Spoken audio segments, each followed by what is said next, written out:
living on a disk, floating through space, with a tiny sun.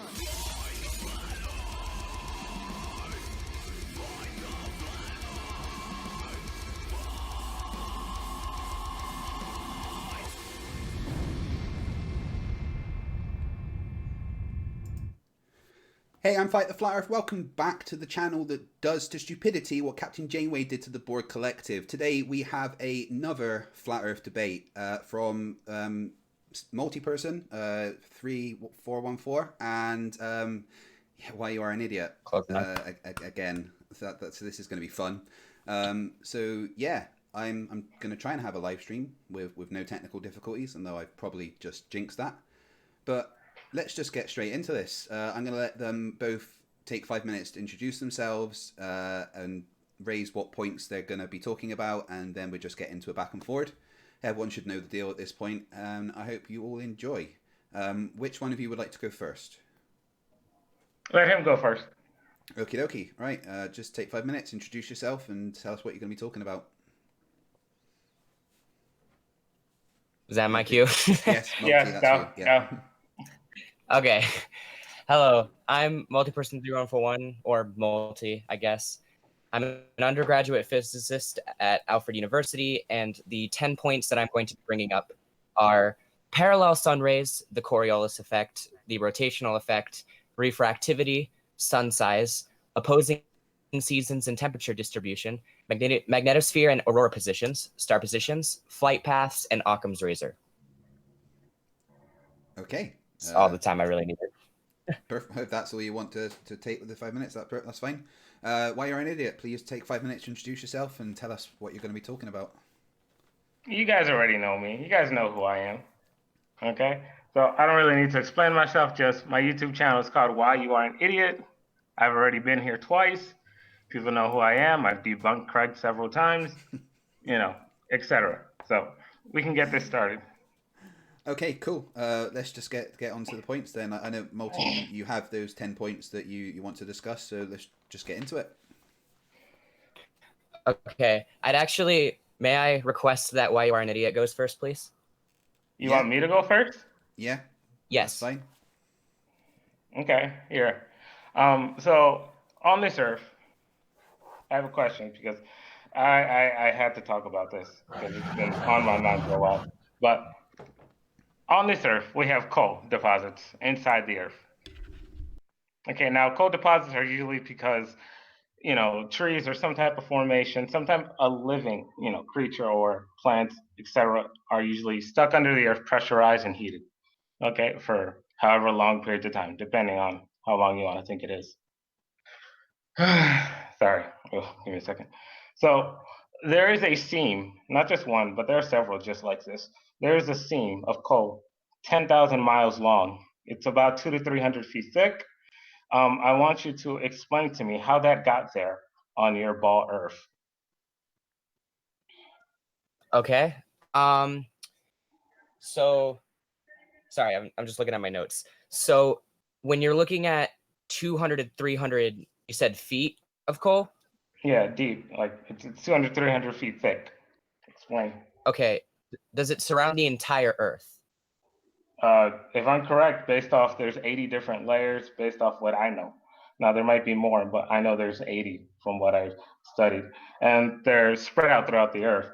And there's one that's literally 10,000 miles, which is 3 Americas combined, basically. Can you explain it? I can, but I have one question. Do you have an experiment to go along with that? Because we were supposed to have one experiment for every point that we brought up. Yes, I have simple evidence for my case. Why? Okay. Yes. Okay, now explain yours. I want to hear your. What do you think it is? Look, if you're wrong, it's okay. Everyone's wrong sometimes. I'm not right about everything. I agree with that. Everyone is wrong sometimes, even myself. So when you're looking at 200 to 300 feet of coal, now obviously that's a lot of coal, and we presume that the Earth is huge. The flat Earth is presumed to be larger because it has less surface area, but there's also the Antarctic wall, and that is assumed to have plenty of mass, even though we've never observed it. But 200 to 300 feet of coal is not really that hard to imagine, because when you picture how much mass there is in the Earth, because you don't have to believe in gravity to see that things fall down. And so if you are underwater and you're under a lot of water, you're going to be under a lot of pressure. That's the same way the air works on Earth. So there's air pressure on you at all times. But when coal is 200 to 300 feet deep, or was it probably originally carbon or some form of carbon, the pressure of the Earth's mass would be crushing that down and heating it up immensely. So 200 to 300 feet of coal is not really abnormal in that case. Now, here's my question. Now, I asked this. Do you know how it got down there? Just think of any theory in your head. How did it get down under the Earth? How? The carbon or the coal? The coal. The How did the coal coal came get from the under carbon Earth? that was probably contaminating all the minerals down there. Okay. Yeah, that's not my answer whatsoever. That is not my answer whatsoever. Now, do you want to hear my answer? Yes. Okay. Well, here's my answer. See, before the flood, there was a tree on the Earth. It was called Yggdrasil. Craig has heard this before. But the tree was in the center and it reached onto the dome, meaning it went really high. You could look this up and you could just put Google Norse Earth, and you'll see like a little casing of like a dome with a tree in the middle in the center. So there's a giant tree in the center. Now, during the War of Ragnarok, it got cut down, okay? Now, along with the tree also getting cut down, the roots also cut down. They extend out throughout the Earth, meaning the tree's probably maybe 150, maybe 200 miles high, depending on who you want to hear or listen to. It just really depends because, we don't have it around. It's under the Earth. Sorry, guys, just one So second. basically what happens is when you cut one of the roots down, okay? Let's say I cut one of the roots of the tree, okay? It extends out 10,000 miles. So the flood happens, it buries that coal, it heats it, it pressurizes it, okay? It's really this simple, okay? And now you're going to ask me for pretty much evidence of this, okay? Besides the fact that I already explained and I can show 10,000, miles of freaking coal in the Earth. It's not really hard to find. Of course. Okay. Now, what most people probably want to see is they want to see the roots of the Earth. And that's pretty much simple. They're all over the Earth. You've seen them in anime, you've seen them in TV shows, you've seen them in cartoons, you've seen them everywhere. But, it's a real life version. Would you like to see it? No, thank you. I believe you. So I'm looking at what you're saying, and I'm trying to go by what you say your hypothesis for how that coal got there is, which the tree's roots essentially became pressurized and became coal, which I could see happening. But the one problem with that is that the pressure and heat caused by Earth's mass probably would not be enough to tear the carbon from the roots. And even if that was the case, the remainder of the elements don't have anywhere to go except for around the coal. And there's no signs of any, I guess, what's the word I'm looking for? Contamination around coal deposits on Earth. I mean, why would there be? It's being pressurized under the Earth by mountains and mountains of freaking, dirt and mass on top of it. And then we have the lava under the Earth heating it, and the hot water under the Earth heating it. It's real simple. And on top of that, you find like, human artifacts inside, not just human artifacts, human bones inside this coal that extends out for 10,000 miles. So it's like, okay, this thing was real. It's become so obvious. It was real. God flooded the Earth. He broke it too, because anyone who wants to see if God broke the Earth, that's real simple. Just look at the fault lines. He broke this thing up. The water came from underground, drowned this place. He opened the dome. Water came from up there, and there. He covered it with dirt, and bam, we're digging it up now. We're also digging up the body parts and the large animals. And since Yggdrasil is on the Earth, which Craig already knows this already, everything is bigger in the past. I know this. Everything is what, like 2 to 3 times as big? Yeah, anyone could look it up. You could look up Eagle Head.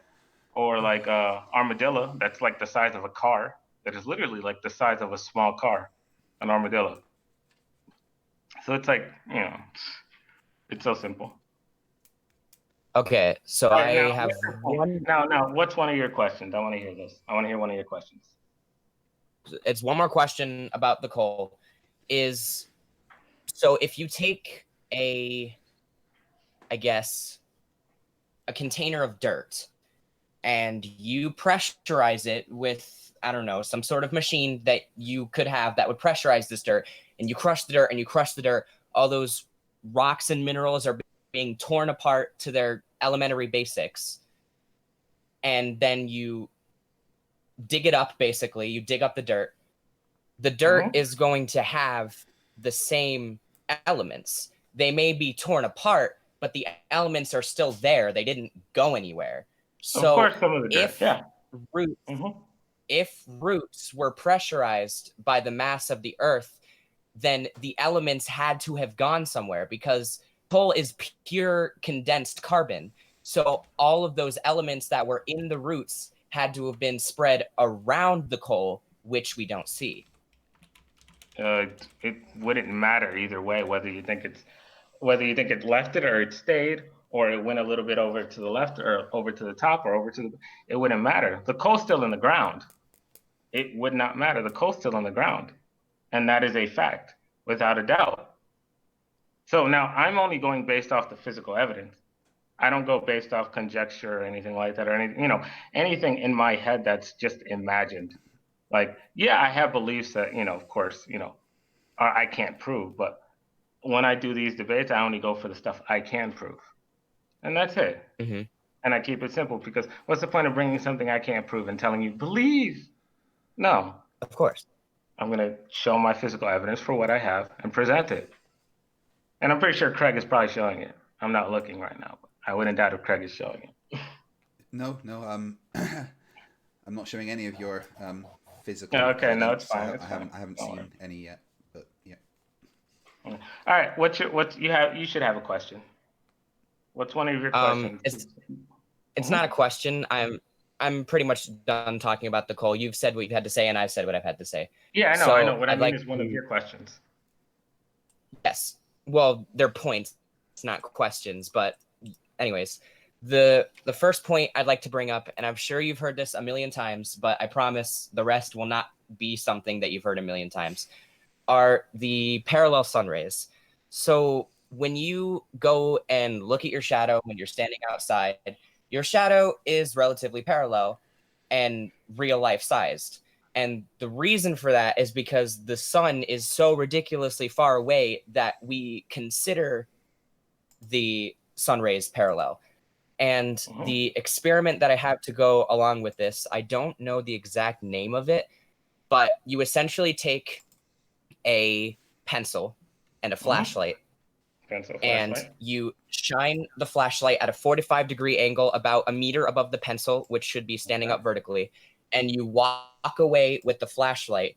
The distance between the shadow width of the pencil will continue to increase until once you get far enough away, the width of the pencil will actually be roughly the width of, or the width of the shadow will be roughly the width of the actual pencil, because the farther you go away, the more parallel the light becomes, and that's what causes shadows to become more accurate to the shape when you get farther away. Okay, I'm listening. That was all I had to say. Okay, now what's your point with it? Okay, so I put a flashlight, I get a pencil, I put it at a 40-degree angle, and I move away, and eventually becomes the size of what you say the shadow of the pencil is. Okay. Like, the width, now, yes. I haven't tested that myself, but honestly, I wouldn't doubt it. I wouldn't doubt it at all, honestly. I really wouldn't doubt it. But where is the issue with this? What is the issue with this on the flat Earth that you're trying to bring up? The issue with it is, if the sun were, I believe you say it's 6,000 kilometers away, or somewhere embedded in the dome. I don't remember exactly what it was, but if it was that distance away, then the distortion of shadow would be much more obvious. That's not what we see, because the shadows that we see are almost the exact same width as the object that's casting the shadow, which would indicate that the sun is not close even remotely. One, you're gonna have a hard time beating me on this. Like, yeah, your experiment sounds fine, and I'm pretty sure I can do it. And it's a very simple experiment, and I like the idea. But one, first off, I have it on video that the sun is only 11 to 40 miles high. Craig's seen it. Everyone that's been on my page that decided to watch my video has seen it, and they come at me with Can you lies, briefly telling me, explain it? The 20,000 May people you that saw briefly my video explain it? about you saw it. Yeah, they've What all, happened? they've all seen it. I can't hear you. What'd you say? I'm asking you to explain briefly what that video said, essentially. Oh, basically what happens is, because Red made a video about the ISS, okay, and it was passing by the moon, okay, and I have no issue with it. Flying vehicle passing by the moon, okay, fine by me. And here's where the issue comes in. I find the video, and turns out it's a satellite balloon passing by the moon. The issue is, it was casting a shadow on the moon. It was that close to the moon that it was casting a shadow. Now, the satellite balloons are set to only go 11 to 20 miles high, but the highest one is supposedly 38. I just rounded it up to 40. So with that measurement, just off the shadow alone, just off the satellite, casting a shadow, the satellite balloon casting a shadow on the moon, that means the moon has to be between 11 to actually 38 miles, but I'll just say 40. Now, oh my God, hold on, sorry, my throat. Now, there's also, how do I say this? Another issue, because people say they see satellites. The only one I've ever seen is ISS. And the question now comes is, whose video is lying, mine's or Red's? And the truth is, I think both of us are telling the truth. I think both of us are telling the truth. I just think Red got his measurements wrong. That's it. That's it. That's the only thing that I think he got wrong. But I think he went out there, he did his experiment, he did his thing, and he proved that it was up there. But as for the height, yeah, no, he got that wrong. And then on top of that, we have another video with the sun literally casting its light on the clouds as if it's on, and the camera was only 60,000 miles in the air, and it's casting light on the clouds. So it's way too close. Now, if you would like a different source of light, in my Bible, there are two sources of light. Now, the sun creates light. The sun creates light, and then in Genesis 1, God said he created light and separated it from the darkness. So now it's your choice whether to believe that or not, but that's what he did. Those are the two sources of light that we get on this earth. Now, if you don't want to take it, okay, then take the sun and do the best you can with what you got. But it is on video, and I don't deny it.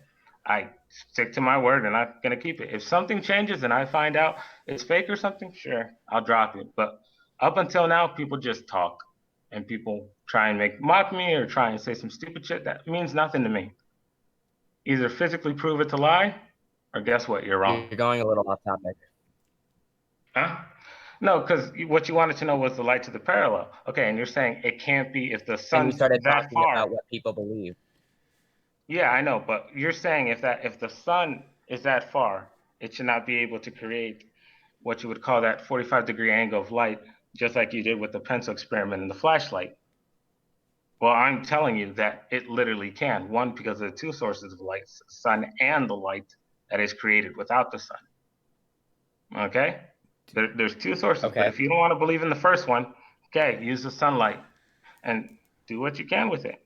Remember, it's 11 to 40 miles high. Can you explain what these two sources of light are? The first one is the sun, of course, and then the next one is literally the word of God, whether you want to believe it or not. Now, I can show you light created without any source whatsoever. There is no source for the light. I've shown this in my videos before. Like I showed, because God said he put lights in the firmament. So guess what? These lights, they don't have a source other than the word of God. And like no one can prove where the source of the light is coming from. The sun, we have an idea. These things, they literally just look like light. They don't look like they even have a physical form. Okay. So it's very strange. Very strange. So when you're looking, I'm gonna basically go in order in the way you talked about it. So the first thing you mentioned was the ISS's shadow on the moon. I could see where you're coming from with thinking that if the shadow can be seen on the moon, then it must be close. But the problem with that is, first of all, the ISS is massive. It's no small ship. And second of all, like I said before, if the sun was close, then the light rays would not be parallel. So going back to the flashlight experiment, say you replaced it with I got to think about this. So say you replaced it with a brick, I guess. And as you get farther away, the light or the shadow starts increasing in size, which I could see how you think if the sun was far away, then obviously the moon would have a huge shadow. And that's not what we see. But if you take a flashlight and you have a single point in the light, then what you see is a single point that is shown on a flat surface. So if you have, I guess, a pith ball, and you shine the flashlight directly at it, perpendicular to the wall behind the pith ball, the pith ball's shadow will be the exact same size as the pith ball. Okay. So in this case, the sun is so far away that it's essentially one giant flashlight in 360 degrees in all directions and in all three dimensions. So you have a flashlight going towards the ISS, and then its shadow is created. And since the light rays are essentially parallel, you're going to see a shadow that's about the size of the ISS on the moon, which is why the moon isn't completely overshadowed by the ISS. Yeah, that sounds pretty good. That sounds pretty decent. I mean, it isn't a bad explanation or anything. It really isn't. But it's how do I say this? It's lacking the physical evidence that you need for up there, because you're saying the sun. How far do you think the sun is? The sun is about, I'm gonna say it in kilometers so I don't sound like an imperial freak. 150 million kilometers. Okay, so you believe the sun is 150 million kilometers.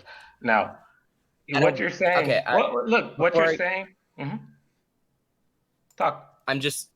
I don't want to say that I believe it's 150 kilometers, because in my opinion, science isn't something you can believe in. From the evidence that I have, that I've been shown and that I can prove again and again, I think that the sun is 150 kilometers or 150 million kilometers away. Okay.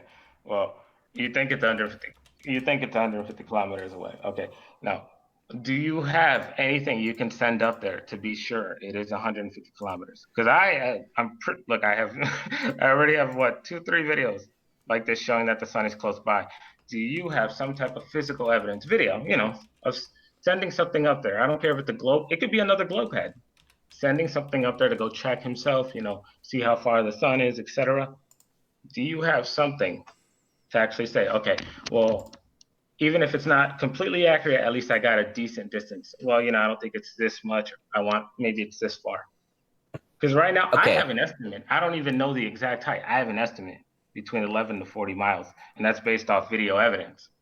That's based off literal video evidence, and not one video. So you believe the sun is 11 to 40 miles away, and how high do planes fly? 6 miles, right? I'm not sure. I'd have to look, but I know it's. If I'm correct, I think it was only 35,000 feet. Most planes. Do you want to show your? While you're an idiot, you say you've got video evidence. Do you want to show the video evidence of the sun being that high? Yeah, I showed it to you. Because you tried to make a video. You tried to make that in that last. If I'm correct, it was in the last video that you made. The sun from space. And also, because I made a video about Professor Dave. Okay, and then you made a video about me talking about what I made in the video. Yeah. Well, in that video, now that's not the full video. I cut it off just like to shorten it down. But the full video is always longer. All right. Yeah. So you're talking about the point where you showed the picture of the video of the sun from space, saying that the sun wasn't moving, and that was your evidence that it stops still. Was that the bit? Oh no, because the video is longer, and at first I thought it was moving until a flat earther came out of nowhere, and he's all like, "Hey, look, this shit's not moving, like at all." And I'm just like, "What are you talking about? It's not moving. It has to be moving." Because we always hear that it's constantly moving, and it's like, okay, well then, all the evidence is pointing to the fact that it's not moving. Now, this is just a picture. This is a camera that was sent 60,000 feet in the air. This is the sun right here. This is the sunspot right here. So this thing is what, only a few thousand feet higher, maybe another 60,000, maybe even 100,000, but it's right there. It's real close. Okay. Mm-hmm. And then, like, I can do this, but I wouldn't know the height unless it was for the satellite balloon. Unless it was for the satellite balloon, I wouldn't know the height. I would just say few thousand miles in the air. But I have a decent number now. I'm because of my other going to video. just display that photo for people. Give me 1 sec. Image. Using Microsoft Paint for this. Apologize for the terrible quality.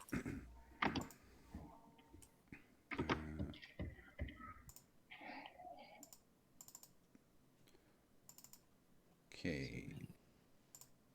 Right, Just let me know when you get it up. Right, so I've got that picture up for people. Do you want to tell people what they're seeing? Okay, right here, you're seeing the sun 11 to 40 miles high. Now, it's actually a full video. Now, in the full video, which is something I didn't notice, what they did is they took it frame by frame, and they were looking at the bottom of the light of the clouds. And what they found out is that it wasn't moving. Because the sunlight should be moving, like, because if it's rotating around, the flat Earth, it should be moving eventually. Well, guess what? It stops. From what it looks like happens, and I've seen this several times ever since I saw this video, where it looks like the sun completely just stops for a little while, and then it just starts back up again and slowly starts moving. And I believe this happens several times in one day, not just not just when it wants to. I believe there's a function on how this works. Now, how exactly it works beats me for when it stops. But that's what I've been noticing. And anyone can do this for themselves. Start looking at the sun more often. You're going to notice sometimes it just stops. It looks like it's just standing there and not moving. Right. And that's it seems to be the case. It seems to be the case. Do you want to respond to that, Multiperson? Yes, I'm actually trying to work on a picture of my own just to further visualize what you're seeing in this picture here. So this picture that I'm about to send, if I wasn't such a moron, is not remotely to scale, but I think it's important to understand the angle at which you're looking at the sun, because the sun is essentially a giant ball. So you have to remember that light goes in all directions. Yeah, it's going in every direction. It's a sphere of light, essentially. Yes. So the light isn't just going down on the Earth. It's also going up, down, left, right, back, forth. Yep. I'm trying to find the picture that I just made because I'm stupid. There it is.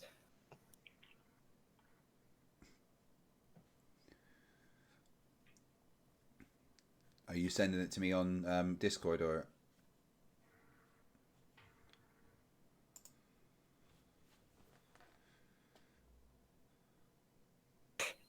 I am phenomenally stupid. I apologize for that. I tried to send the picture and instead it replaced the page with the picture. How do I send the picture on Hangouts? I haven't used it in so long.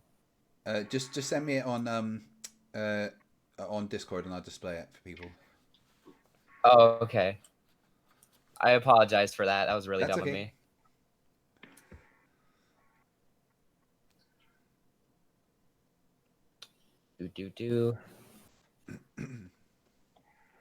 So just to clarify, Why You're an Idiot thinks that in this picture it's evidence of the sun both being small and local, and the video shows the sun stopping and staying still and then moving again. Is that a fair assessment why you're an idiot? Yeah, that's fair. Wonderful. Okay, so this picture I sent, it's a very, very rough sketch.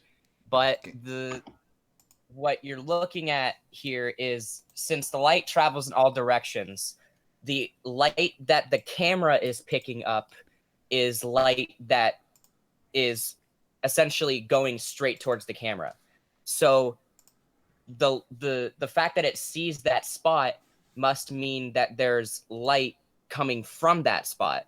And so what this picture displays, and again, not remotely to scale, but the sun rays are going towards the earth and reflecting off of that point and going into the camera, or in all directions, since that's what light does. But since that's where the camera is, it's going to look like it's essentially an illusion that the sun is right above that spot. You think it's an illusion? So if I get a flashlight and even if I can get a light bulb. Let's do something better. If I get a light bulb and I stick it close to the wall, eventually, even though it's going to be shining out in different directions, there's going to be a point that has more direct light than the rest of it. Is this really that hard to believe? I mean, you can do it with a simple light bulb. It's not a tough experiment to do. It's very simple. It's a very simple experiment. I didn't even need a flashlight. I prefer a bulb because, we want to try and mimic the sun the best we can, try going in all directions. So it's not that hard to believe. The thing is, people don't want God to exist or the earth to be flat. And, what can you do about it? You got to let it happen. All right. Okay, now let me know. What's your next point that you have? Like, because you came on here with like 10 questions or something like that, right? Okay. What is your next question? I want to hear this. Well, first of all, it's your turn to present a point. But before we do that, you kind of how do I explain this? I don't really think you're understanding what an illusion is, because an illusion is something that you see that isn't there. And I think you're confusing it with basically something being something that it isn't, and that isn't what I'm trying to insinuate here, because what I'm saying is that the light is reflecting off the earth at that point, and since it's going straight into the camera, that point on the photo appears brighter because that's the point in which the light is going from the sun to the earth and to the camera. So it's picking up more light than in all the other areas. So it's an illusion, but to what we see, because if you had taken this picture from any other angle, you'd see the same thing, because it's the camera. So if I was to get a camera, put a light bulb on the wall, get close to it, make it create that little bulb light, and then move my camera far away, slowly more far away. You're going to tell me that the light I'm seeing that's on the wall is an illusion? No, it's not. I know for a fact it's not going to be an illusion. Now, your only option is to say that either this video is fake. Now, if you do think it's fake, try to prove it. And no, I'm not joking. Try to prove it, because there's certain times where I've literally had to sit down. I remember one time for 2 hours just to prove that someone was lying. And I literally looked through the picture and looked through it. And eventually I was all like, wait, something's not making sense here. And eventually I caught it. But it took me 2 hours. Okay? Yeah, it's 2 hours of my life. Oh, well, I can't get back. But I did it. And he got mad at me. He complained, blah, blah, blah. But really, if you think this is a fake video, anyone can look this up, flat Earth sunspot. Okay? Simple as this, flat Earth sunspot. If you think this is a fake video, please try to prove it wrong. And I will believe you. I really will. But right now, no one has been able to do it. Everyone just talks and complains and says, la, la, la, you're a liar. Well, I don't care what words anyone says. Just prove it wrong. That's it. That's all I want. And then, trust me, I would drop a ton of things if people could prove all this wrong. So one more thing before we move on to your next point is I don't want to disprove the video, because the video is real. I've seen it many a time. What I'm going to instead do is show you basically the light bulb example that you gave and show you what's essentially happening. So the light bulb is giving off light in this picture. I don't know if it's up on the live stream yet. Yeah, I see it on But- Discord. I don't know. It's a different one. Give me 1 sec. I'll get But- that added. Well, I'll explain it while he's getting that up. So you have the light bulb that's letting off light in all directions, similarly to the sun. Well, almost all directions, but we're ignoring the little twisty part at the bottom. So the light's going in all directions, and the camera is going to pick up the light that heads from the light bulb to the camera. So it's picking up that light, and it's also picking up the light that goes above it and below it and to the left and to the right. But Yes. say you have a reflective, I don't know, wood floor, the light that is coming from the light bulb is going to bounce off the wood floor and bounce off in all directions. So the camera is going to pick up in that spot the light from both the light bulb and the spot on the floor, which will make that spot appear brighter. And you can probably test this. This will occur if you have a camera and a light bulb and do this experiment. I think that is what you will see, according to what I know of what happens with light. I mean, yeah, sure. I mean, I could test it out. Like, not right now, but I could probably test it out later sometime. Okay? And I do not mind that, because I actually like testing stuff out sometimes when I'm not tired. But either way, I understand what you're saying. I can tell just by the picture what you're getting at. I understand what you're saying. I still think, based off what I'm seeing, I still think it's close. That is a fact. I still think it's close. Even if it's coming at an angle, even if you believe the light is coming off an angle and reflecting off, it's close, based off all I'm saying. Okay? Okay. Now, we can do the experiment later if you want to, etc. Now, what type of question would I have?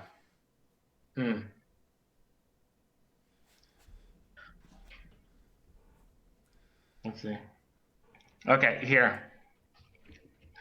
So I mentioned this before. Okay. Now, I want you to explain something to me. All right. On your ball Earth, okay? Now, do you believe in evolution? I don't know. I Do think you? that evolution is real given the evidence that I have. Okay, you think that evolution is real given the evidence that you have. Okay, well, I'm going to ask you something about the whole evolutionary theory, because, it involves this ball Earth religion, whether people want to believe it or not. Okay. It does. Okay, so anyone can look this up. I probably have a few pictures with me right now, but everything, pretty much everything in the past was huge. Everything in the past was bigger, stronger, faster, and probably most likely smarter. Okay. Now, I've said this before, Craig. This requires more air pressure. This requires a totally different environment. Okay. But along with that, if they are bigger and we are smaller, wouldn't that be devolution? Let's be real. Wouldn't that be a devolution because we're getting smaller, weaker? We're dying earlier based off, pretty much all historical documents. So where does this evolution come from? No, let's be real. Where the heck does this evolution theory come from? I mean, I know where it comes from, but I really want to know, how can you believe in evolution with all this evidence saying otherwise? We have the bones for it. We have an eagle head, about 3 times the size of a normal one. I said this before. We have an armadillo the size of a small car. We have a crocodile, what is called a super croc, where it can open its mouth and literally fit a regular crocodile in its mouth. That's how big it is. Right. And then, of course, we have dinosaurs. So why is everything getting smaller? Why is everything getting weaker? And then on top of that, why are they found under the earth? How do you bury something that big? Why And not are just you in one, India? but multiple. Can I just ask what this actually has to do with proving the shape of the Earth? The reason why is because the ball Earth is a religion. I said this before. It's in the Kabbalah. Anyone who wants to read it for yourself. It's in the Kabbalah, Zohar. It is a religion. Evolution is part of it to fit it. If you remove evolution, it really starts to hinder it even more. It really does. May I Then ask what are how you it left hinders with? it? Huh? specific example. Okay, if you I'm remove asking how evolutionary theory hinders the ball Earth, and I want something specific. Okay, here's how it hinders it. Okay, so supposedly there was a giant explosion, Big Bang, billions of years ago, etc. Heat came down, we turned into soup. The soup came alive, turned into, some type of creature with like weird animal parts, and then it started to slowly come alive and then slowly turn into humans, and then we were born, etc. So basically, One sec. Wait, one sec. you need Is that a is that random explosion and random as luck in order for that to happen. Now, I don't see that anywhere. One sec. Is that really what you think evolution is? Oh, please, I don't think evolution is even anything at all. Okay, right, It's but fake. I'll rephrase the question. Do you really think that's what we think evolution is? You guys probably have your own view of it, but I'm just giving the basic view that you hear on, Discovery Channel, History Channel online, stuff like that. That's the basic rundown of what you hear. That's a new That we description come of from evolution rocks, to me, but and somehow the rocks came alive. Like it's like what? okay. That's probably the most interesting take of evolution I've ever personally heard. But I agree. If you have ever taken any biology class, you would know that that is not even remotely what evolution is considered to be. And I really hope there isn't someone who believes in evolution that way. We did not come from rocks. We don't know exactly what caused us, but if you were to be scientifically logical, I would safely assume that rocks did not magically come to life. Of course, duh. I don't think that. I think that's retarded. But that's look, whether they want to admit it or not. That's what that's what people believe. You're assuming hot, heat, water, and dirt somehow came alive, and it's like, how does that happen? How does water, dirt, and heat just magically pop a human or an animal out? I've never seen it my entire life. Let me explain it. So you're looking at it in terms of, and I, again, still have no idea what this has to do with the ball Earth, but I'll go with it. So when you're looking at water and rocks and dirt and things like that, obviously you look at those components and there's no way that those could become a human being. But you also have to remember that rocks are made of carbon and hydrogen and oxygen and all sorts of other elements. Water is made of hydrogen and oxygen. Dirt is made of rocks, which again is various types of minerals mixed together. And it's not hard when you have enough heat and energy to essentially break those elements apart. Now, when you break the elements apart, they're obviously just elements by themselves.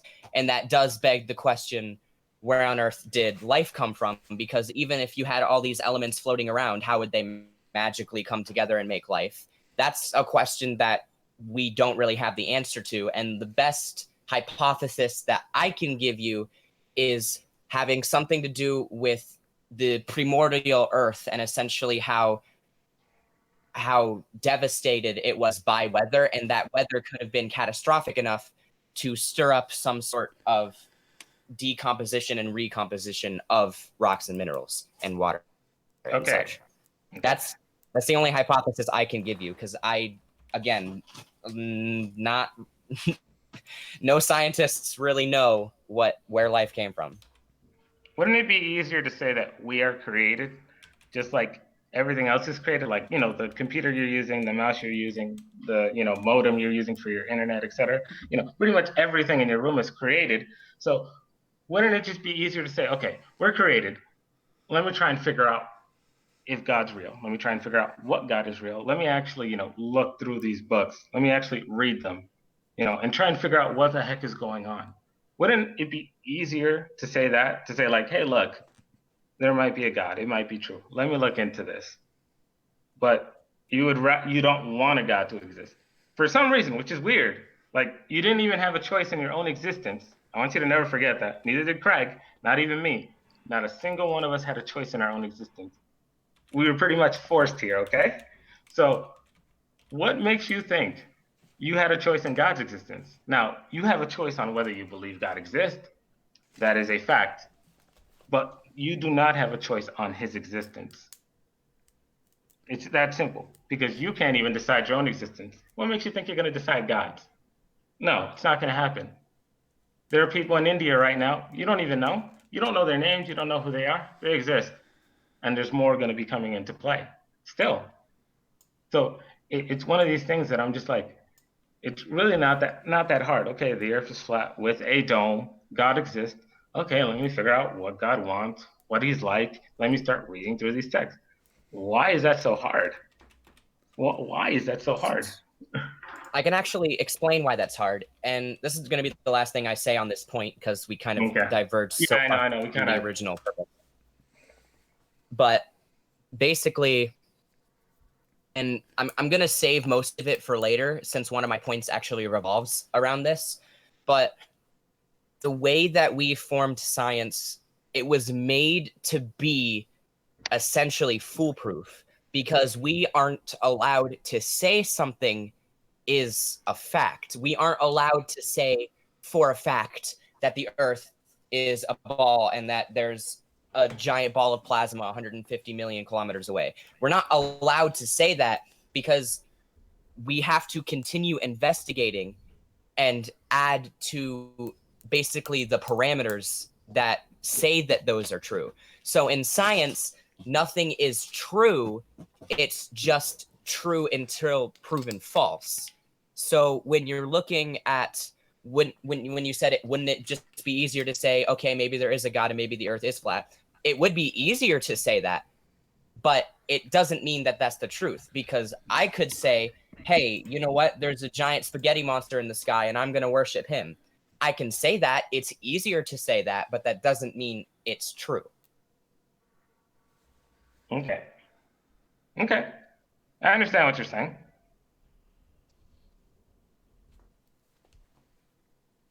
Okay, you can go to your point now. You can go to your point. Oh, okay. Yeah. I know, So, because you said you wanna ask something similar to that towards the end. I want to hear it, but go ask the next question. Okay. So the next one revolves. I love how every time I start a point, it sounds like I just entered boredom. The next point I have is the Coriolis effect, which again I'm sure is something that you've heard many a time. The Coriolis effect is essentially the various things that are caused by the rotation of the Earth. Now, I haven't fully studied it, so I don't know exactly what it is, but I do know some of the components of it. And one of the components is something that you can actually test for yourself. In the northern and southern hemispheres, or I guess on your map, it would be the center and the outside.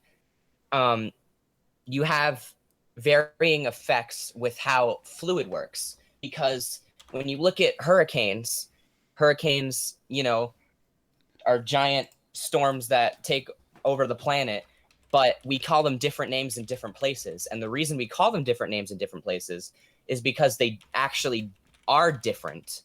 So the reason that they're different, and you can test this, is because since the Earth rotates, I was about to say revolves, that would have been a mistake. Since the Earth rotates, it actually causes a lot of the matter on Earth to essentially be affected by it. And you don't realize you're affected by it because, you know, when you stand, you're standing still, you don't feel anything. But if you pour water down a drain, a perfectly funneled drain, mind you, then it will turn, and I forget which way around it is, but in the northern hemisphere, the water will drain one way, while in the southern hemisphere, it will drain another. And it's because since the Earth rotates in such an awkward way, it causes the matter to be affected in different areas. Oh, okay. No, I just think me. I'm not sure what it is. To the water when you're talking. Well, you're talking about the water. You're talking about the water. Not sure what it is. I won't lie. I remember seeing this. Where the toilet. Yeah, it spins one way and then in another part it spins another way. Yeah, I get it. Now I have no issue with that. That's no issue with it. As for the water, I wish I knew everything it did, but I don't. I'm human. But as for the Coriolis effect, and the rotation of the Earth, the actual rotation of the Earth, yeah, you're gonna have a hard time proving that, because last time I mentioned that, Craig said, "Oh, go watch the Flat Earth documentary," and yeah, I got a chance to look at it and watch it and stuff like that, and I decided to look at other experiments. I'm like, okay, well, this one's supposedly moving 15 degrees. Let's do another one. Well, okay, this one is not moving at all. It didn't move at all. So it's like, okay, which experiment is telling the truth? Both. Both experiments are telling the truth. Which experiment are you saying that doesn't show the rotation? I put it in my video. That was with you. Okay. And oh, you mean the physical gyroscope? Both got a gyroscope. We both got a gyroscope. Right. And I was like, okay, this isn't showing any movement whatsoever, and this one is. Okay, both experiments are correct. So what's going on? Okay, well, I believe at least with the one outside, the one that Jaren did, I believe there's other effects, wind, etc., that are going on that are probably messing with it. Okay, and people walking around because it's at the beach and the ocean, etc. Well, when you do it at home, there's like no interference, there's no nothing. You can literally leave it still. The wind won't even blow because you can block it off, and it'll just stand completely still. It won't move. It really won't. Okay. And it's so it's like, okay, who's telling the truth? Both are. Both are telling the truth. Which means, what do we do with Occam's razor? We don't know if it's moving. That's what we do. We say, we don't know if it's moving. One experiment is showing it's moving, another one is showing it's not. But guess what? We don't know. So the rotation of the Earth is up in question. And if you want to bring up the rotation, let's go over the 66 or 67,000 miles. It's moving. Through space, supposedly. Wait. Or the 1,000. Why are it? Stop. Why are it? Stop. You're getting off point. Speeds? You're getting off point. He was specifically talking about the Coriolis effect, so let's stick to that and not go off on talking about the speed that actually you can let him talk about it, because my next point revolves around it. But before we do that, we should probably have him present his third point. But do you have any other evidences for the Coriolis force, multi-person? Yeah. No, because it's like you can't. There's not enough evidence for rotation, and even if you send the camera high up, people will say, "Oh, well, it's moving with the Earth," but we don't see any movement. That's just the reality of it. When we send the camera up, they'll just say it's moving with the Earth. Okay, so which experiment is telling the truth? Which is why I think both experiments are telling the truth. I just think it's different situations, different conditions. One is inside a place, inside a house, where you can block off any effects, while the other one's outside. And by the beach too, where there's tons of effects going on. Okay. While you're at it, if you look at the stream, I've got a globe that I'm holding up, and I've got it spinning at about the same speed as the planet. I want to tell me if you can see it spinning. Hold on. I see the ball. Okay, hold on. I see the ball. Yeah, that's how fast the Earth is spinning. I'm literally showing you the Earth spinning. You're just holding it up. I'm spinning it at 15 degrees an hour. Okay, now I see it. No, you wouldn't have seen it yet because because holding it still. I am pretty much holding it still, but I'm spinning it at 15 degrees an hour. So in 24 hours, that will do one revolution. That's how fast the Earth is spinning. Yeah. Literally, what I'm showing you there is how fast the Earth is spinning. Okay. Now, here's where the issue comes in. Okay. I want to make my point on this, okay? So, the Earth is spinning, okay? Because we're talking about the Coriolis effect. So, the Earth is supposedly spinning, okay? It's creating supposedly 1,000-mile winds, okay? Now, here's where the issue comes in. If that was really the case, one, all planes would have to fly in one direction. All of them. If not, the wind alone would tear it apart, and this is easy to prove because 40-mile winds almost made a plane crash. 45-mile winds almost made a plane crash. So we're talking about 1,000-mile winds. Yeah, that plane's not going to be able to deal with it. All planes, every single plane would have to fly in one direction because they would not be able to deal with the force. And the trips would take longer because of the rotation. And it's so like, how do I say this? It's really, really dumb because there was a video just recently. I can't remember where it is. I probably have to find it. But there's a guy. He's literally on land, like by Washington. I think Washington D.C. or the other Washington.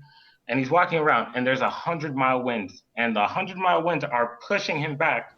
Let's amplify that by what? Another 900? He's gone. He's in the air. So, and then on top of that, planes have to go higher. So that would mean they would have to deal with even more air pressure. I don't see it. I'm sorry, I don't see it. All planes fly in different directions all the time. Okay. They would all have to fly in one direction because of the speed. All right, Multiperson, do you have a response to the plane thing specifically? There's one problem with what he said, but I'm gonna hold it until my next point. Okay, just want to move on to the next point then, and we can cover it in that. Oh, I believe it's Why You're an Idiot's turn. Oh yeah. Why You're an Idiot? You want to make your next point? Okay. What would be my next point? Oh God, this one. Oh God, the core of the Earth. Woo! Oh, fuck. I love this one. You realize you've just given me a migraine, right? Huh? You realize that you've just given me a migraine. I'm sorry, my bad. Don't worry, I'm more annoying when I'm alone. Oh God, the core of the Earth. Oh, please prove it exists. Please, someone, please prove the damn thing exists. Oh God, because remember, it's in your model, not mine. It is in your model, not mine. So I really want this core of the Earth. I want to hear this. How are you gonna prove it, man? How May are I you actually gonna prove it? show you a picture of how to prove it? Show me. I want to see this. Okay, so I have to look up a picture. I don't know if I can find one. I might have to actually make one. You can Google it. You can Google it. Yeah, but it's oddly specific. I might have to draw a picture. So I'm just gonna download this image and mess with it.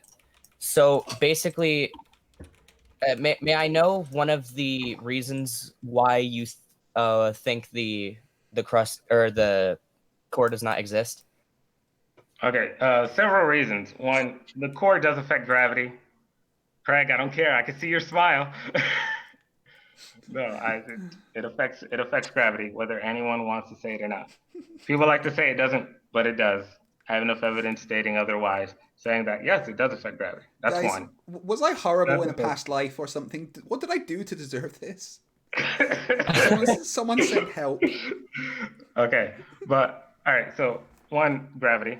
Okay, two, right now the Bible talks about how there's lava, yeah, but how there's large amounts of water under the earth. It's called the Great Deep.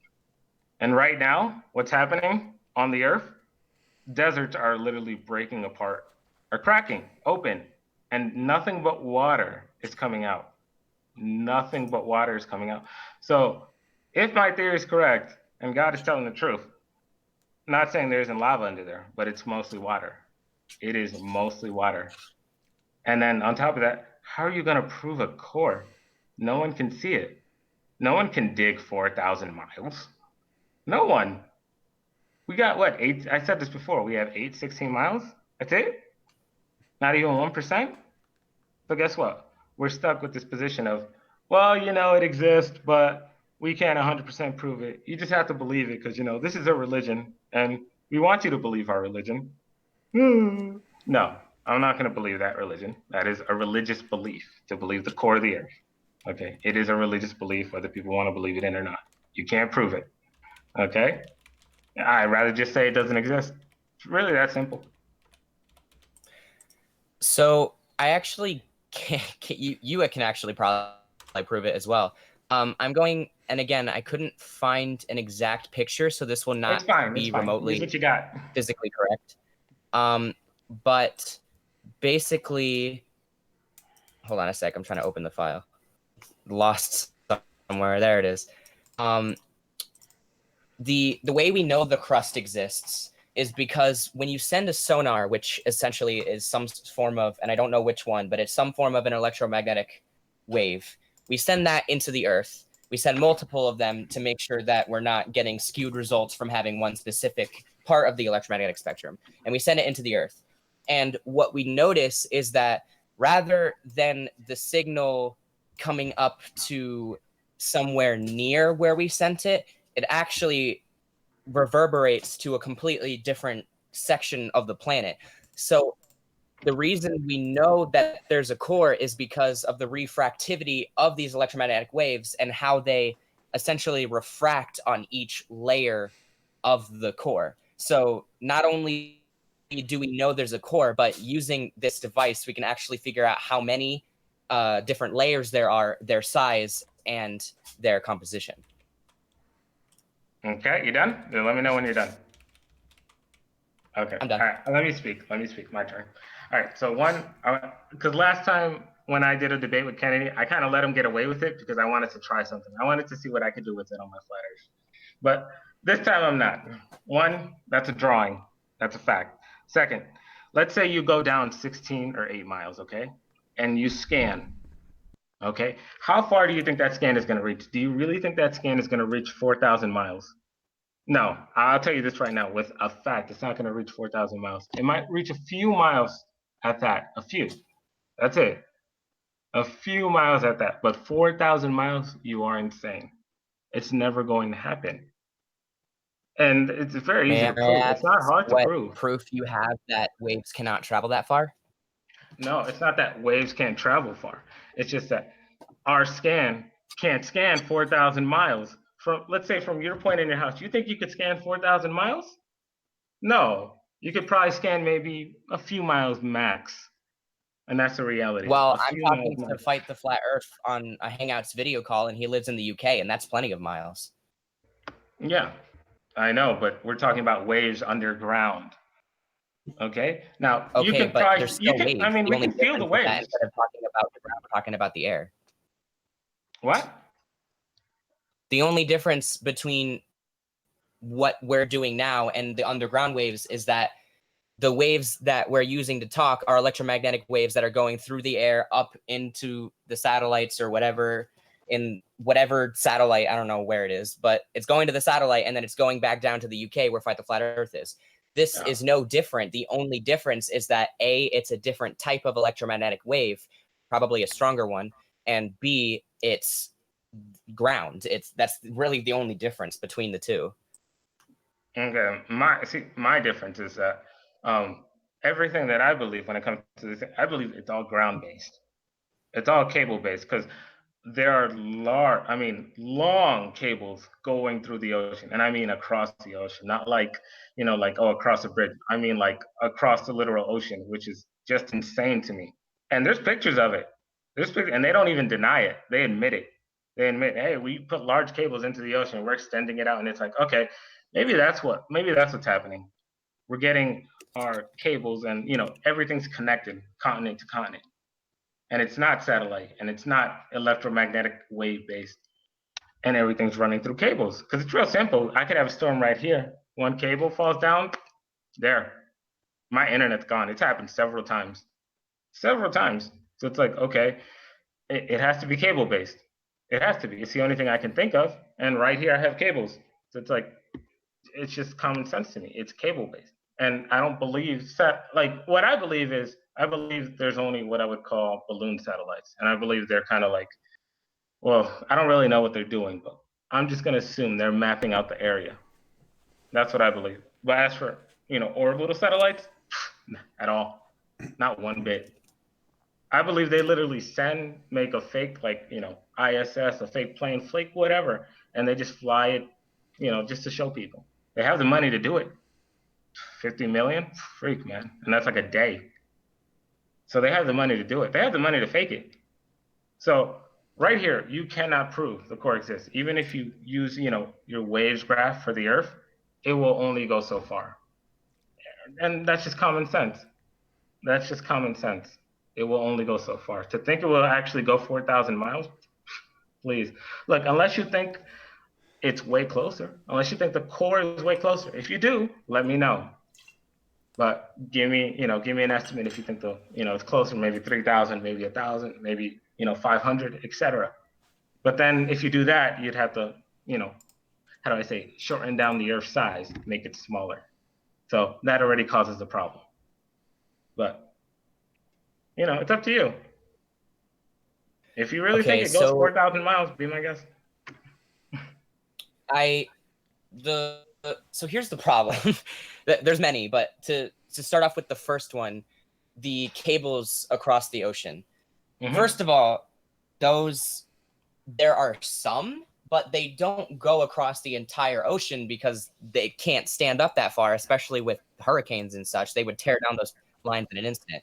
But second of all, even if those lines did exist, that only helps further tell you basically that the waves can go through 4,000 miles or whatever of dirt and rock and stuff like that. Because if it's going through a wire or through a cable, my bad, then it's going through something solid or something reflective. And either way, that's still going through some form of a medium, which is going from one position to another. And the other thing is about earthquakes, because earthquakes do the same thing that our sonars do. This is a picture, this is a diagram of a calculated yet hypothetical earthquake at the epicenter of Earth, where basically the waves would travel and refract and reflect. Actually, I just realized that S wave is reflecting, but they're being bounced off by all the layers of Earth. So if there were an earthquake at the hypothetical North Pole, then you would actually see these exact effects. Now, obviously, there's never been an earthquake at the North Pole, so we wouldn't know. But there have been earthquakes in other positions in this same pattern across the planet. Okay, that's interesting. You said there's never been an earthquake in the center. Never heard of that before. That's the first time I've ever heard that, and that's the first time I don't know if it's 100% sure. Okay, the fact that earthquakes happen, oh, trust me, I've been in some, so I know it happens. But the fact that there's no earthquakes in the center, that's an interesting thing. No, it actually looks. I said that there's no earthquakes at the North Pole, not the center. Yeah, in the flat Earth model, the North Pole would be the center, or it would be Miru. At least in my model. Right, my bad. In my model, it would be the center, or it'd be Miru. It'd be one of those two places. But that's actually very good, because like I said, either way, both ways work out for me. But I'm gonna stick to what I'm saying. The scan cannot go that deep. I understand what the drawing you're showing me. Kennedy showed me the same thing. And I kind of let it slide the first time, but I'm not letting it slide this time. This time, it's a drawing. It's not real life. Real life, the scan can only go so far. That's a fact. Okay? We'll leave it at that. All right, now, was it my turn or was it your turn? It's my turn. Multiperson's turn. Okay. So going back to the rotation of the Earth, my next point revolves around the rotation of the Earth and how it's not just water that's affected, it's actually everything on Earth that's affected. And a lot of people say that they're proof that the Earth is flat and that the Earth is not spinning is that they don't feel themselves moving from the rotation of the Earth, and other objects don't move from the rotation of the Earth, which makes sense from a classical perspective. But the problem with that is that there's too much force to actually be able to see these effects. So wind is actually a product of the rotation of the Earth. We wouldn't have wind if the Earth didn't spin, because the Earth is spinning, and since the air is not technically attached to the Earth, it sort of lags behind, which causes a wind effect. And depending on which depending on which belt you're in, you will get a different wind pattern at different times. So it's not just water, it's also wind. And this is actually something that I find interesting, is when people say that they aren't affected by the rotation of the Earth, that's not true. Because if you've ever tried to stand still, it's almost impossible because of multiple things. One, there's the wind. Two, there's your heartbeat, which could also be throwing off any of your other limbs. But three, one of the main reasons why you can't stand perfectly still is because the Earth is rotating, so the top of your body is lagging behind. And the experiment that I have to go along with this is a very simple one. I'm sure you've heard about it. It's called the Foucault pendulum, I believe.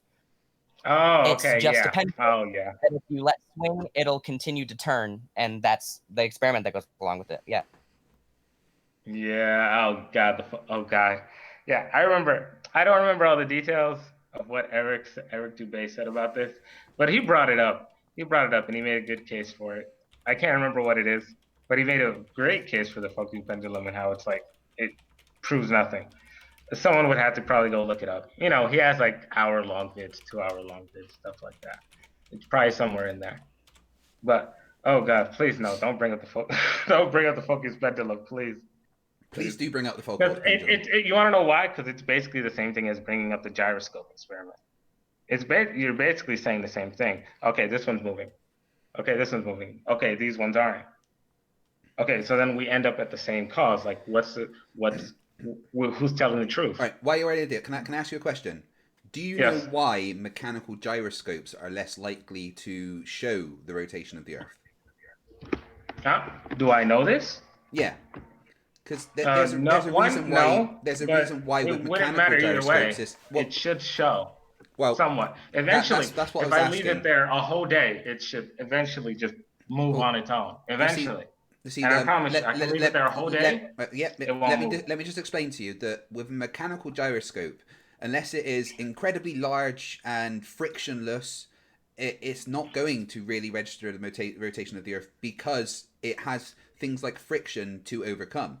Which is why you have things like laser fiber optic gyroscopes that can do that a lot more accurately and don't have things like friction to have to take into account. So yeah, with a mechanical gyroscope, you're very unlikely to actually show the rotation of the Earth. However, there is mechanical gyro compasses that are used to find true north, which is the same thing, but it shows that a mechanical thing can be affected by the rotation of the Earth. You just have to remove all the friction and other forces that are going to be combating the Coriolis effect. Yeah, I understand what you're saying, but this Earth right here that you're talking about, spinning 1,000 miles an hour, moving at what 66 or 67,000 miles an hour, and then supposedly following the sun and going through space, what 1,000,000 miles an hour, something like that. There's too much movement for it not to show. It has to eventually show. Okay. Multiperson, do you want to May I ask for a mathematical calculation of this? What? May I ask for a mathematical calculation that shows that objects should be affected at those speeds?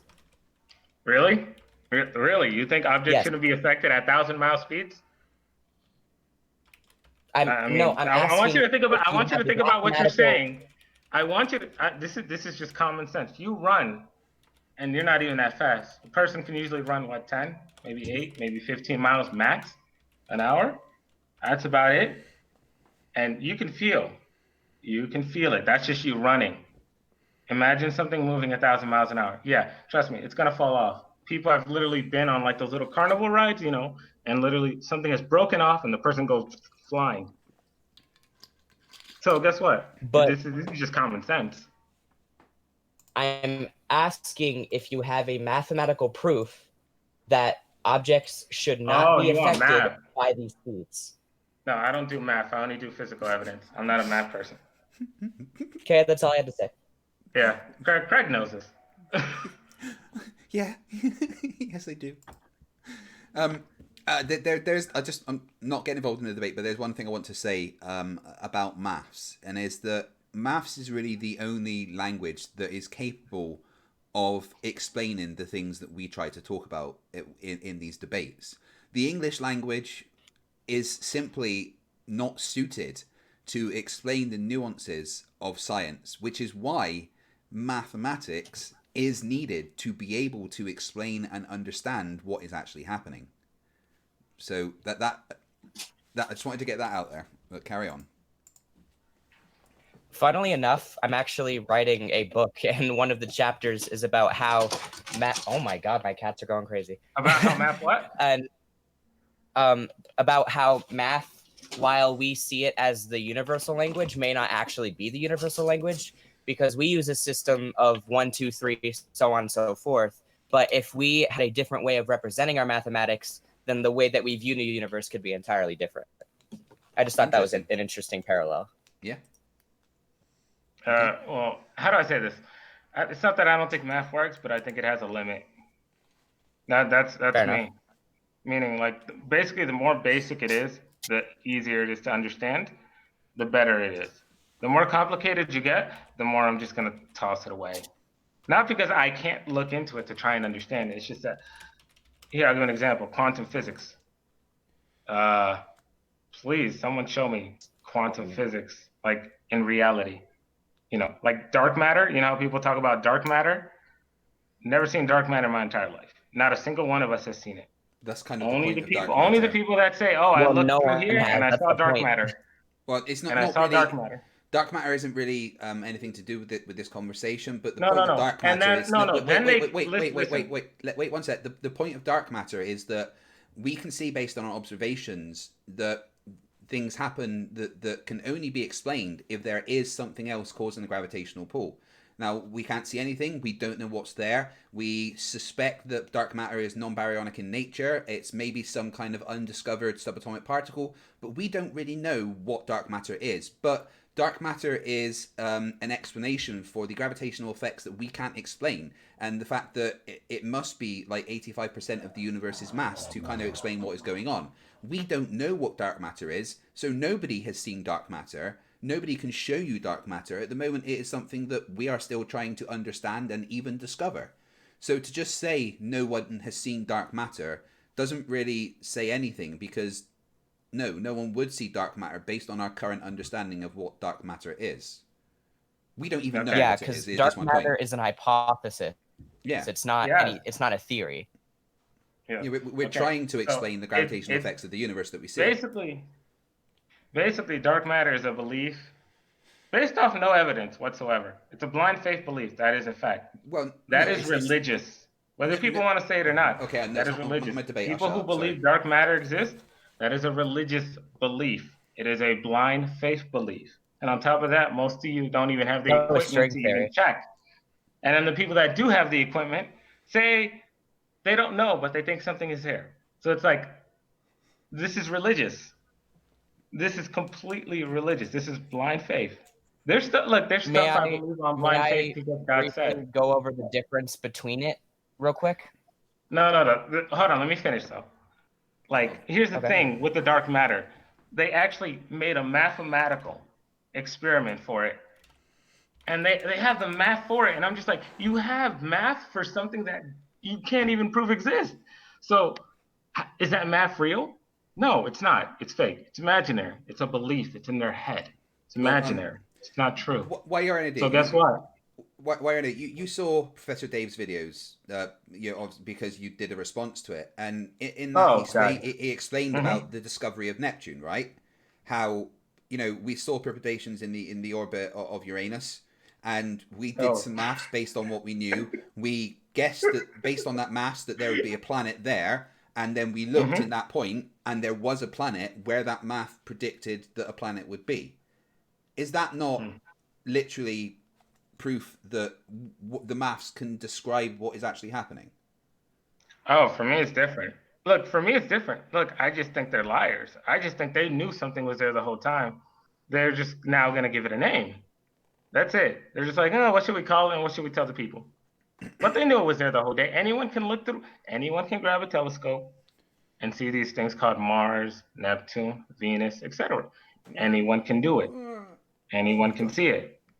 So guess what? It's one of these things where I'm just like, okay, well, how is this math? There's no math for this. I can go through a telescope, look, and then name. Here, I can look through a telescope right now, probably find a star or something along those lines. And then I can give it a name and say, hey, look, this is a math I did, etc. And it is a blind faith belief. It's like, it exists, yes. Whatever's up there, that thing exists. What is it? I don't know. How far is it? I don't know. The math I had, completely conjecture. It's not real.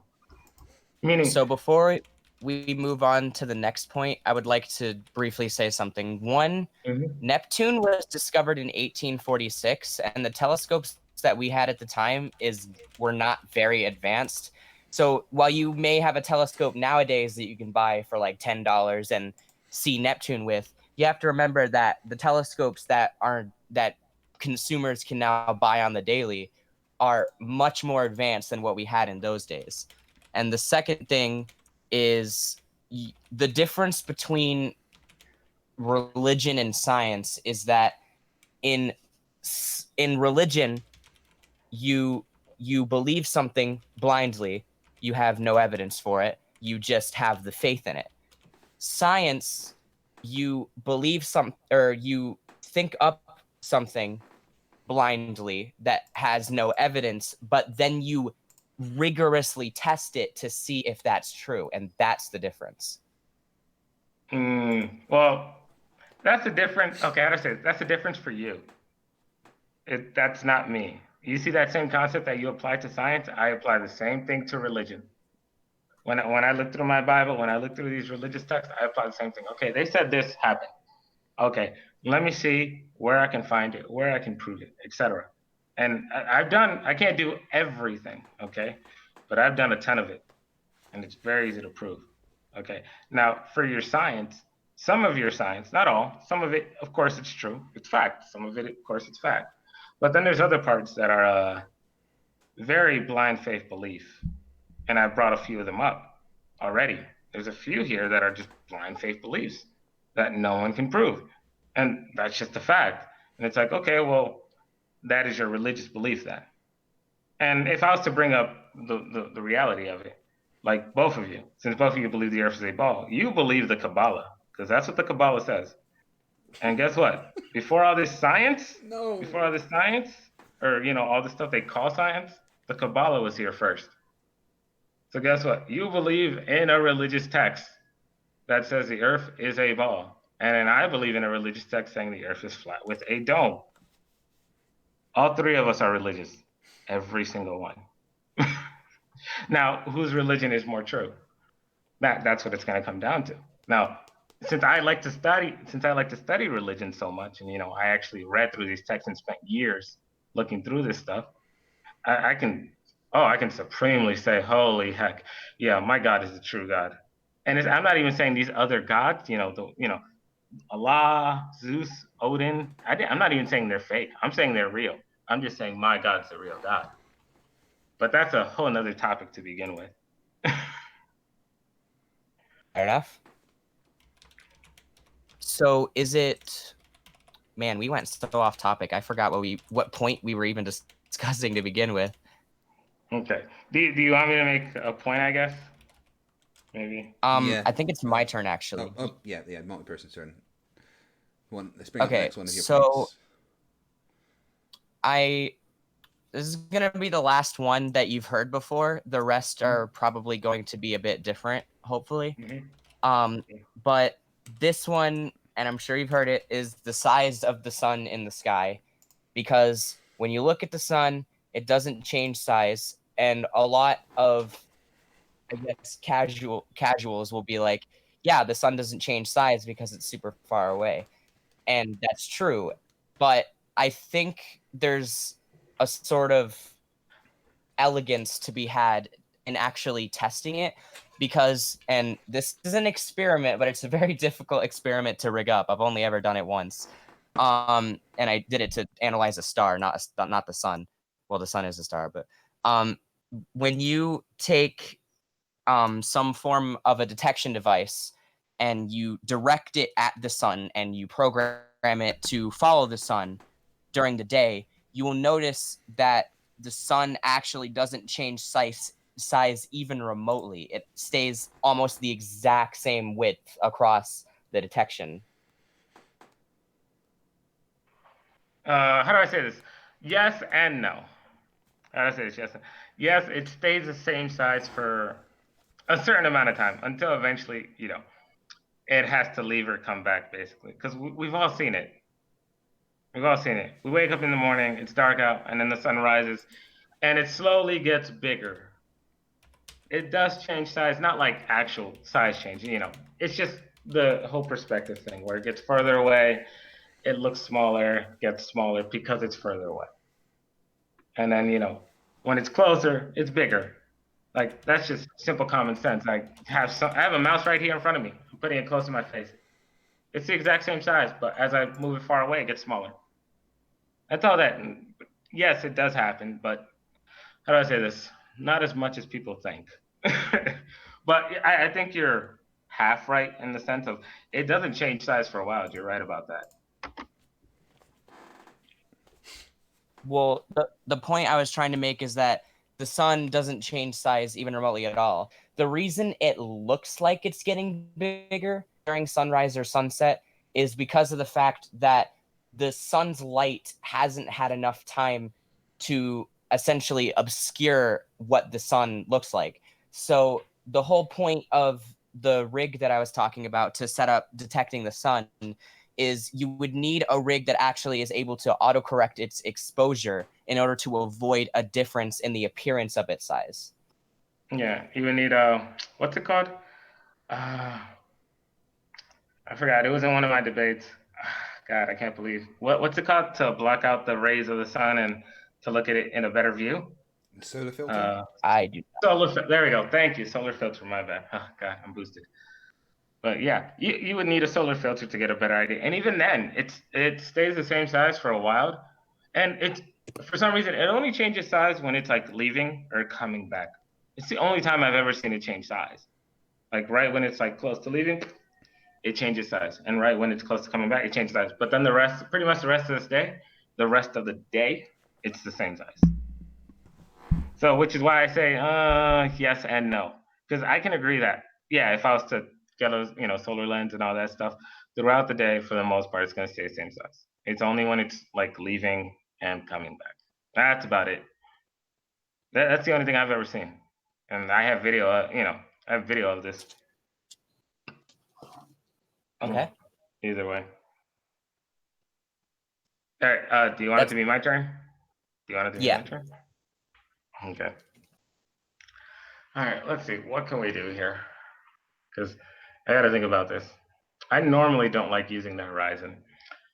I leave the horizon out of debates for certain reasons because we'll just go back and forth constantly. Like, hey, the curve, no, 8 inches times a mile square. But let's leave that out. Explain why there's 2 suns in the sky and why there are 2 moons in the sky sometimes. Ow, my brain. Well, you hit me something with you hit me with something I can't answer because I actually do not know. I would have to probably research that because I'm not sure of the answer. I'm going to do a quick Google search, but I know that Google isn't exactly the most trustworthy. Yeah, I know. Do you it's have... okay. You could do the research. I don't mind waiting.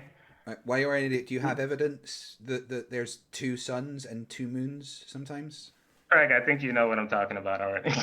I'd love you to present it for Multiperson. Okay, you want me to just like bring it up? Yeah, Okay. just send me a link or something, or a picture or anything.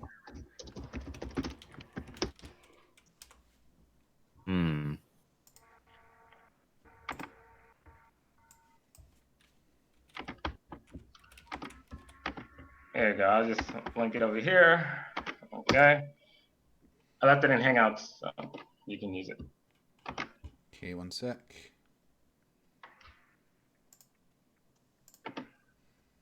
Sundog. What? Oh my god. You never heard of this? You never heard of this before? No. Yeah. No, it's okay. I saw it as a kid, but I didn't know what it was until like Flat Earth. Once Flat Earth came in, it all started to make sense. Okay, like why we see this sometimes. One sec, and I'll put that up for people.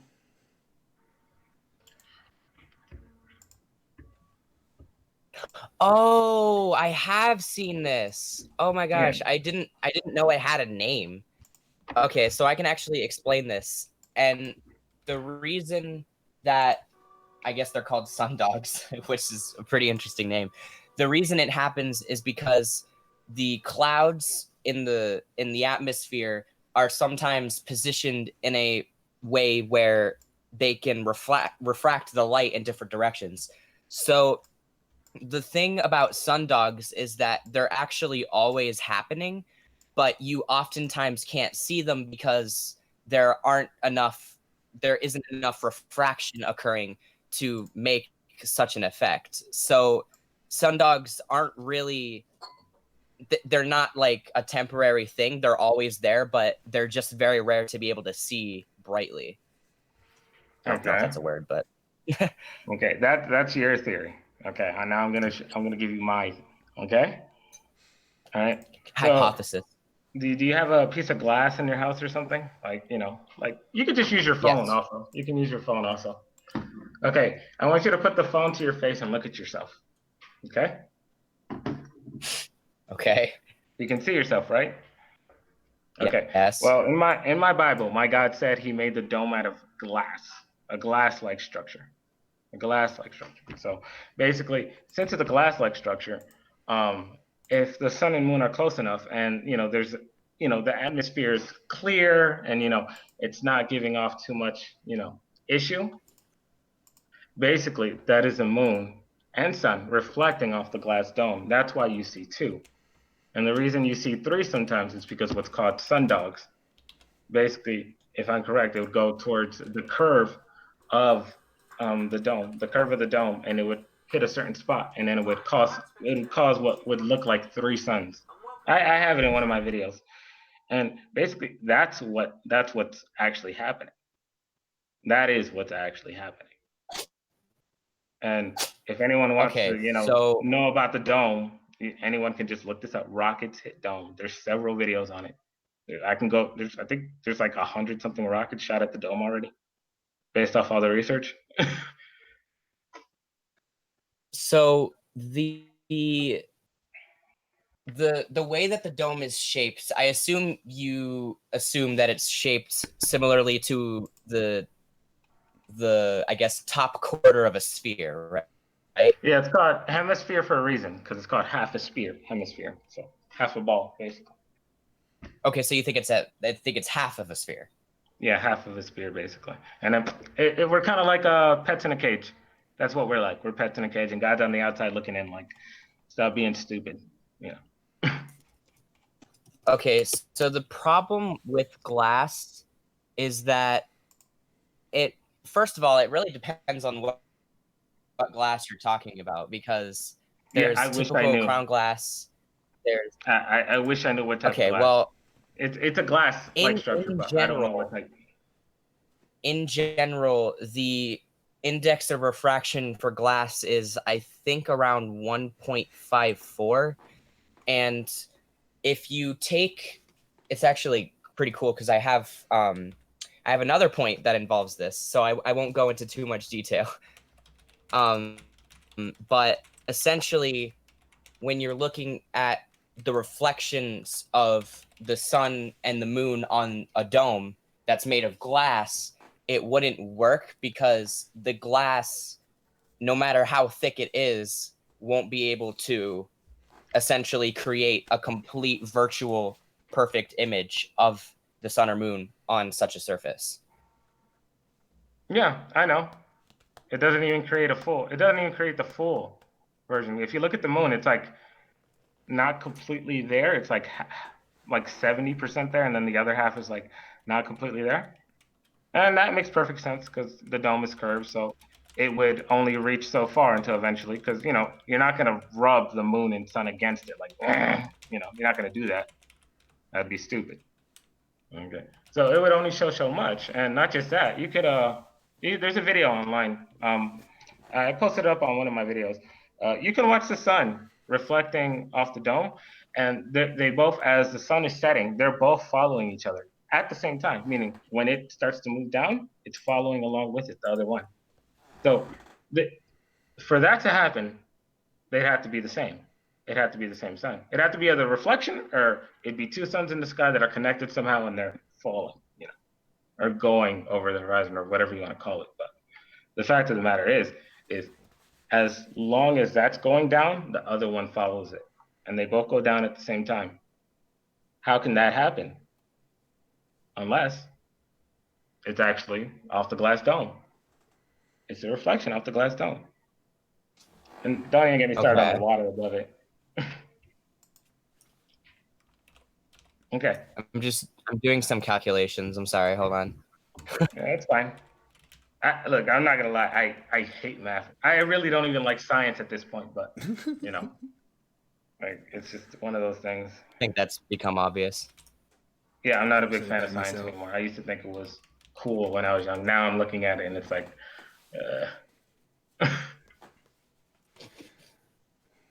That really hurt. There's a problem. Okay, so when you're talking, I'm actually going to move on to my next point because my next point completely involves what we're talking about right now. Yeah, sure.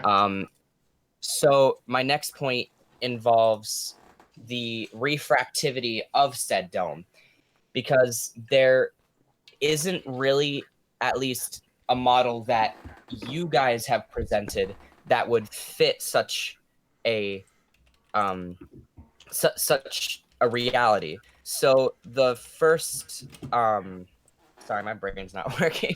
So the first idea is that the dome is essentially like a layer of glass above the earth. Is that correct? Well, think of it like this. It's real simple. Okay. You ever see those glass cases you see in pet shops? Yes. Okay. I want you to think of it like that, and I want you to think of it like there's ants inside of it. Now, those ants, that's us. That's how small we are. And God is on the outside looking in, probably standing up and just watching like these freaking retards. But that's what I'm trying to get at. Like, how do I say this? We are not that big. God may love us, but we are not a big deal. Holy heck. But yeah, go. Keep talking. So the first concept, and I'm bringing up both just because I didn't know which one you believed in. I think you believe in the full glass, but I'll talk about the first one. So the first idea is that the dome is essentially, and I sent a picture. I don't know if it's up on the live stream because I don't have it open. Sorry, haven't but got that yet. One sec. It's okay. The dome is essentially a layer of glass, and if the sun were on the inside, normally it would make sense that, you know, some light goes outside of the dome because glass, you know, you have probably haven't hit the critical angle at some points. But in other points, you're going to have sun rays that actually bounce off of the dome. Yes. And I could see how that makes sense in terms of a mock sun, but the problem is that if the dome really was curved, it wouldn't produce half an image, it would produce the entire image but distorted.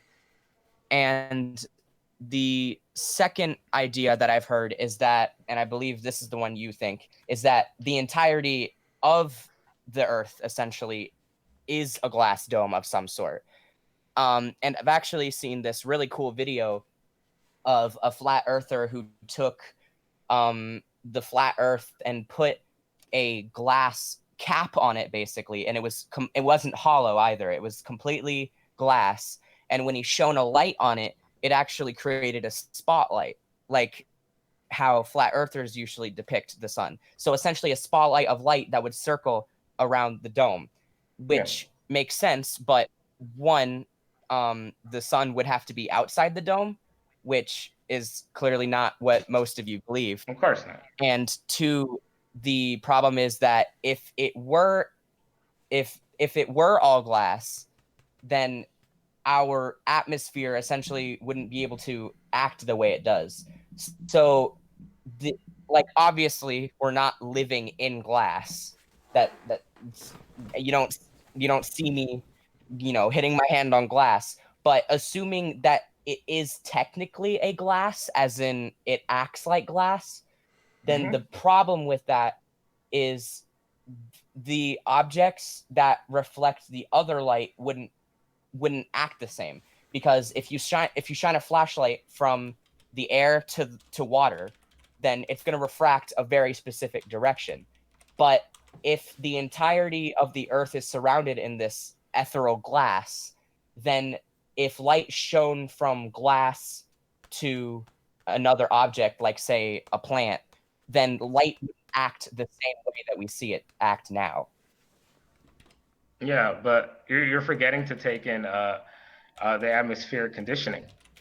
There's atmospheric density, and this has been proven from all the horizon. I'm pretty sure we've all seen the horizon test. Sometimes the atmosphere is just, it's messing with it. It causes mirages. It causes different effects. So the atmosphere can also affect the light. Even if, the sun is inside the dome, it would still affect it. It would still cause different effects, diffraction, etc. So there's no issue. Like, I think the issue with the test probably is the fact that there really isn't that much, how do I say this, atmosphere inside that glass that he did. Because, it's a miniature version, it's a small test, etc. Inside this, yeah, there's a lot more atmosphere, even though based off on my research, we lost most of it, but there's still enough to get by. Yeah.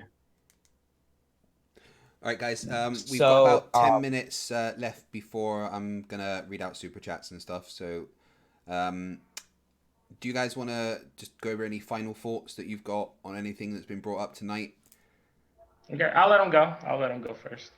Go. So looking at the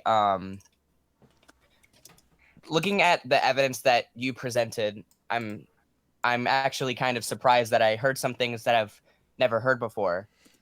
But the problem with the evidence that you've presented is that there's always some sort of flaw with what you say. And I try to avoid saying mistakes. You've probably heard me. No, you can say it. Just I want to hear where you think I made the mistake, and then I want you to tell me where it is, so I can think in my head and say, did I make a mistake or not? If I don't think I made a mistake, I will let you know. I don't think I made a mistake. If I did, I'll admit it. I'll be like, okay, I think I made a mistake here. It's okay. I'm human. I can make mistakes. Well, I can't simply point out the mistakes because there was essentially a mistake. There was a mistake in almost everything you said. I want to say almost because there were some things that I have never heard before that were true. But when it comes down to what you say and what happens in reality, I'm noticing that you're kind of confining what you say to a very specific example. And I try to be as general as possible. I don't try to say, hey, look at this look at this ball and look at how it acts, therefore everything acts that way. I make sure that I take into account all factors, whereas sometimes you present something that makes sense but only makes sense in a specific container, I guess. Does that make sense? Yeah, I understand what you're saying. The reason why I'm like this is because I like to use the earth. I'm different. Other scientists like to use a lot of other things. I like to use the earth, meaning I like to use what I see, what I feel, what I touch. And I don't mean feeling like, inside. I mean the feeling of touching something. Okay? That's what I like to use. Like when I brought up the fact that there's 10,000 miles of coal in the earth, that's a fact. That is a fact. It's nothing anyone can do about it. Now, explaining how it got down there, everyone's going to have their own explanation. I think my explanation fits best based off the evidence that I have. Because if anyone wants to see, the stumps of the roots of Yggdrasil, I'll show you. There's several. There's plenty all over the earth. Meaning this thing stretched out throughout the whole earth. So basically, I have evidence for what I'm saying. Now it just comes down to, can you believe something that big? Can you believe it? That's what it comes down to. It's really that simple. Okay. Well, Okay. I think that we probably should have a part 2 to this debate because I know there's a lot that you wanted to cover that you didn't. But we've been going on for close to 2 hours, so I don't want to Oh wow! keep one thing too long. But I think It's part also 2. perfect how we went through exactly half of our points. So Yeah, that makes sense. So yeah, I think leave it a week maybe, and we'll have part 2 next Monday. How does that sound? Okay. next Monday I can try. Well, just let me know Well, when you're free. next time we're all free. Yeah. Next time we're all free. Yeah. We'll get part 2 set up. I think actually, as debate goes, even though basically I think everything Why You Are an Idiot said is batshit crazy, it wasn't too bad of a debate because you both actually had points to bring up and discuss, and there wasn't shouting, and I actually quite enjoyed listening to this discussion. I feel like I did lose a whole bunch of brain cells. But thank you both of you for coming on, being amicable. Why You're an Idiot, I've got a response video that is in production for you. It'll be out in the next week or so. Okay. Don't worry, I'll get some for you once you're done. Yeah, I'm sure you will. And we'll just have a look at the super chats that we've had whilst we've been going tonight. Thank you everyone for watching. And there have been over 500 people in the chat. Nathan Thompson, please get JM Truth to tell everybody why he proved a painting was CGI, because that confused me. So we had £5 from Second Best Bob. Love you, Greg. Greg's not here tonight. It's me, Craig. $1 from Brian Shannon. No message. Thank you. 20 Donkey Kong dollars from Insider. I know that's Dutch currency or something, but I'm going to call it Donkey Kong dollars. Can Why You Are an Idiot admit that he could be wrong? Do you admit that there's a possibility you could be wrong? Why You Are an Idiot? Of course, but it's hard to find enough evidence to prove me wrong, because remember, some of the stuff we can prove. Some of the stuff you guys say you can prove. Some of the stuff I say I can prove. But then there's also stuff that you guys can't prove. And there's stuff I can't prove. It comes down to belief. It's just the reality of it. Okay, then. $2 from Brian Shannon. I will not in a box with a fox, Dr. Zeus. You know, that makes about as much sense as anything else that I've heard tonight. $2 from the Logical Hillbilly. Why You Are an Idiot chose his name while looking in the mirror. 50 more Donkey Kong dollars from -1724. Thank you. $5 from Seraph. Why You Are an Idiot can't stay on topic. Please get him back to the shape of the earth. Yeah, we did go a bit out there. But there's, I'm fine with that. I like talking in general. 20 more Donkey Kong dollars from -1724. Sounds like human evolution is going backwards. $5 from Orlor. Once again, relative velocity is the flat earther's arch nemesis. $5 Australian dollars from John Rapp. He's so wrong about so much, he even got his channel name wrong. It should be Why I Am an Idiot. Ding. I'm sure Team Skeptic is dinging furiously as we talk. $2. Oh, he's in the chat. He's in the chat. Yeah, he's been there. $2 from People for Life. Why You're an Idiot makes my 15-year-old look like Einstein. Makes my 10-year-old look like Stephen Hawkins. $2 from People for Life. They don't give us Bibles in science class. No, thank goodness. $5 from Space Comma. For someone that keeps bringing up God, Why You Are an Idiot sure is confused on religion. Yeah, there's a mixture of Christianity, Norse mythology. Here, let me explain it real quick. Pretty much most of the ancient religions are true. Okay. Now, my God is a real God, and I have a long explanation for this, but this would be a religious debate, and it would probably go for like an hour and a half to 2 hours on explaining this whole thing, the whole story, because I actually know the story. So that's all it is. They don't. You guys don't know the story at all. You've never read these books, so you have no idea what the story is. I think I could arrange a religious debate for you. That could be a change of pace. 50 more Donkey Kong dollars from -1724. Look at the palm of your hand and bring it super fast to your forehead. Yes. I apologize to everybody that I did not give you a facepalm warning at the beginning of this stream. Please do not sue me. £3.33 from Great Circle. The stupid got dialed up to 11. $9.99 from Paul Schulman. Why You're an Idiot is projecting his own idiocy. In order to refute the science, you must understand the science, which he has clearly stated he cannot. We're done here. You fail, sir. Let me just check if there's any more. Nope, that is all we have. So, yeah, that's been fun tonight, guys. It's past my bedtime. Again, thank you both, Why You're an Idiot and Multiperson, for coming on. There will be a part 2, so look out for that. I'll make sure that both their channels are in the description.